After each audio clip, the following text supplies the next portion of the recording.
क्या कहना चाहिए? नहीं, आज हिमाचल प्रदेश में 3 विधानसभा के उपचुनाव हो रहे हैं। नालागढ़ है, देरा है, हमीरपुर है, और निश्चित रूप से कांग्रेस पार्टी तीनों विधानसभा में जो है भारी बहुमत से जीतने जा रही है। क्योंकि हम तो पूरे हिमाचल प्रदेश में इन तीनों विधानसभा में गए हैं। आज इन तीनों विधानसभा क्षेत्र में सबसे बड़ा प्रश्न ये है कि जिन विधायकों को निर्दलीय के रूप में उस क्षेत्र की जनता ने भारी बहुमत से विधानसभा में 5 साल के लिए भेजा, वो विधायक 15 महीने में त्यागपत्र दे करके जो है वो जनता के दरबार में क्यों आ रहे हैं। और सबसे बड़ी बात ये है कि आपकी ऐसी क्या मजबूरी थी कि आपको त्यागपत्र देना पड़ा। अगर आपकी कांग्रेस की सरकार सुन नहीं रही थी तो कांग्रेस का विधानसभा के अंदर और विधानसभा के बाहर आप निर्दलीय के रूप में भी तो विरोध कर सकते थे। आपको ऐसी क्या मजबूरी हुई है। और सब जानते हैं पर्दे के पीछे क्या खेल खेला गया, किस तरह से विधायक, हिमाचल प्रदेश के विधायक जो राजनीतिक मंडी है उसमें बिके हैं, किसका कितना रेट लगा, ये आज हिमाचल प्रदेश की जनता जानती है।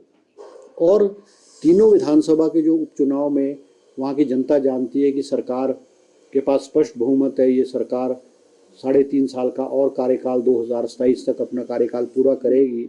और भारतीय जनता पार्टी के विधायक को जिता करके विपक्ष में बैठने के लिए ये तीनों विधानसभा क्षेत्र की जनता नहीं भेजेगी, क्योंकि विपक्ष में आकर के विधायक का काम नहीं होगा। और अगर कांग्रेस का विधायक बनकर आएगा तो सरकार के सहयोग से और सरकार के समर्थन से उस क्षेत्र का विकास भी होगा, विधायक की जो सुनवाई भी होगी और क्षेत्र का जो है वो काम भी होगा। क्योंकि मैंने देखा कि ये तीनों जो उपचुनाव हुए और तीनों जो भाजपा के विधायक निर्दलीय थे वो राजनीति में कोई सेवा करने की भावना से नहीं आए थे।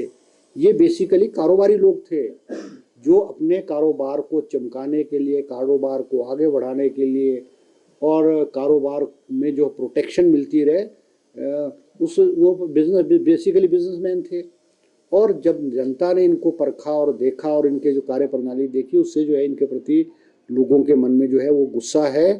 निश्चित रूप से देरा, हमीरपुर और नालागढ़ में कांग्रेस पार्टी जीतेगी और कांग्रेस पार्टी की जो संख्या है वो 38 से बढ़कर के जो है 41 हो जाएगी। हर्ष जी, भाजपा की हिमाचल के इतिहास में इससे पहले कभी नहीं हुआ जिस तरह का सत्ता का दुरुपयोग कर ठेकेदारों को, कर्मचारियों को, आम व्यापारियों को डराकर चुनाव जीतने की मशक्कत में नहीं। देखो, प्रश्न ये है कि ये जो आप आरोप लगा रहे हो सरकार पे, इस तरह के आरोप जब हम विपक्ष में थे हम भी भारतीय जनता पार्टी की सरकारों पे लगाते रहे। ये एक नॉर्मल सा डायलॉग है, नॉर्मल सा फेज है। मीडिया के माध्यम से विपक्षी पार्टी सत्ताधारी पार्टी पे ये इल्ज़ाम लगाती है। हिमाचल प्रदेश में भी लगाती आई है, हिंदुस्तान के अलग अलग राज्यों में भी लगाती आई है।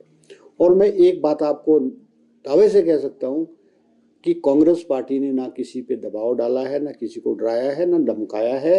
और हिमाचल प्रदेश का जो कर्मचारी वो किसी से डरता नहीं है। हिमाचल प्रदेश का कर्मचारी, हिमाचल प्रदेश का मतदाता इतनी सूझबूझ रखता है कि उसको किसको जिताना है, किस सरकार को वोट देना है, कौन सी सरकार उनका भला कर सकती है। ये आरोप जो है, मुझे नहीं लगता इस आरोपों में जो कोई दम है। जयराम जी कल ही दिल्ली से लौटे हैं, आला नेताओं से उन्होंने मुलाकात की है। रात ही उन्होंने एक बात कही है कि ईडी, सीबीआई के जितने भी मामलों के ऊपर जांच हो रही है उनके नतीजा कब आएगा वो अलग बात है, लेकिन सुखविंदर सिंह सरकार के प्रभावशाली लोगों के तार इसके साथ जुड़ रहे हैं, ये चिंताजनक नहीं। देखो, इनकम टैक्स की रेड्स हुई है, ईडी की रेड्स हुई हैं। ये जिन राज्यों में चुनाव होते हैं, उपचुनाव होते हैं या विधानसभा के चुनाव होते हैं, ये ईडी और इनकम टैक्स डिपार्टमेंट मेहमान के रूप में इन राज्यों में दस्तक देता है। हिमाचल में भी 3 उपचुनाव हुए, ईडी ने दस्तक दी, हमीरपुर ज़िले में दी, मुख्यमंत्री के गृह ज़िले में दी है।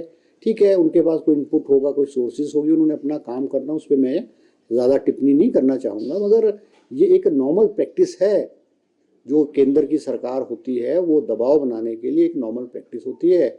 और ठीक है, अब वो इन्वेस्टिगेशन करेंगे, क्या पाएंगे क्या नहीं पाएंगे ये अलग बात है। मगर मैं दावे से कह सकता हूँ कि इस प्रदेश सरकार द्वारा जो है ऐसा कोई भी कार्य किसी भी विभाग में नहीं किया गया है जहाँ पे कोई घोटाला हुआ है, अनियमितताएं पाई गई है या कोई ऐसे जो है काम हुआ है।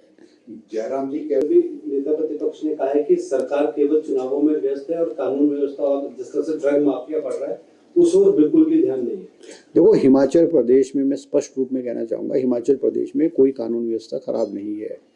हिमाचल प्रदेश में कोई भी बड़ा कोई मर्डर है, बड़ी डेकॉइटी है या कोई बहुत बड़े लेवल का कोई ऐसा कुछ भी नहीं हुआ है।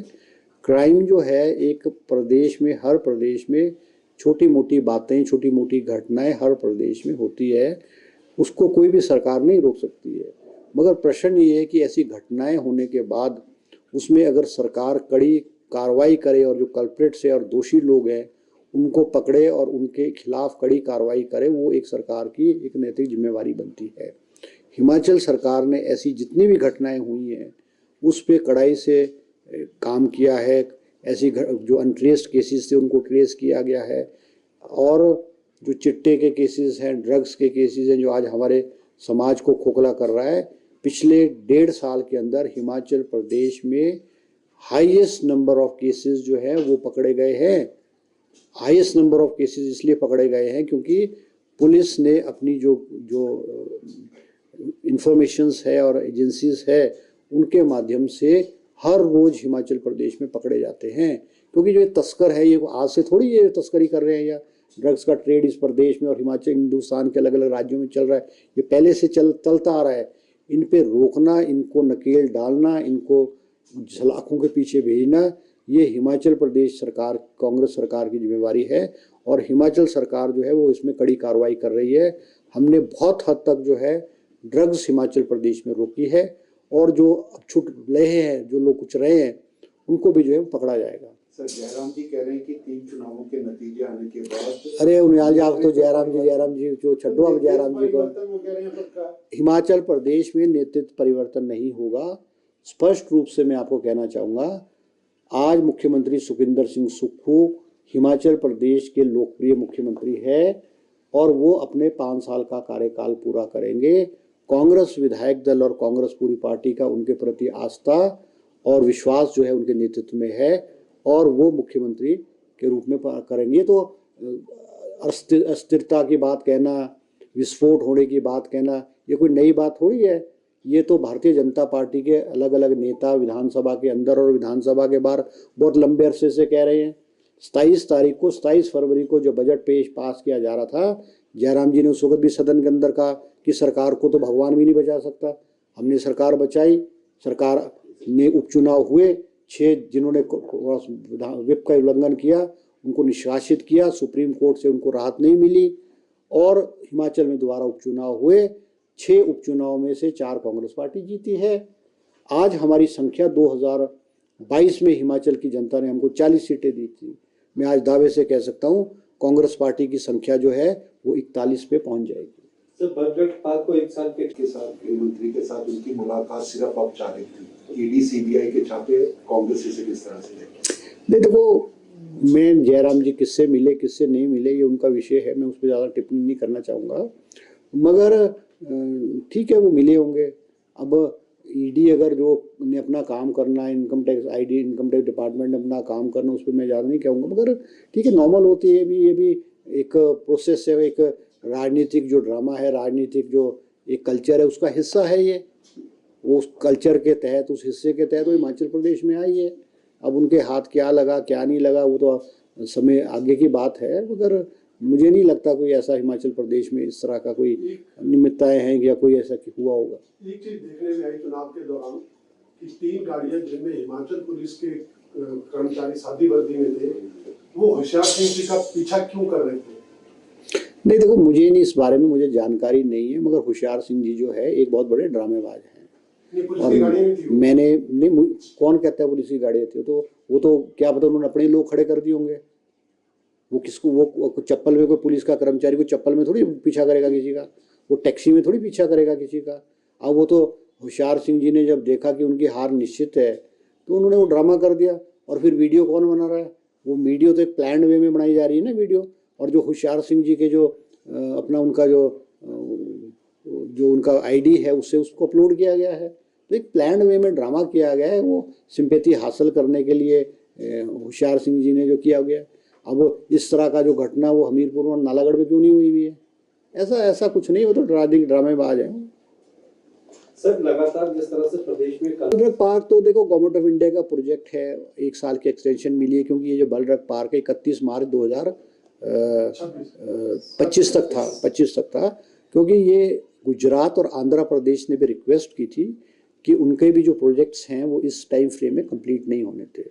हिमाचल प्रदेश सरकार ने फैसला किया है कि वो जो 1000 करोड़ का जो शेयर है वो हिमाचल सरकार अपने लेवल पे उस पर खर्च करेगी। अब हम जल्द उसको कैबिनेट में ला रहे हैं, कैबिनेट से उसकी मंजूरी होगी, और हमने जो प्रोसेस है एनवायरनमेंट क्लियरेंसेस का प्रोसेस है वो हमने शुरू कर दिया। पब्लिक हियरिंग होनी है, शायद नेक्स्ट मंथ पब्लिक हियरिंग होगी।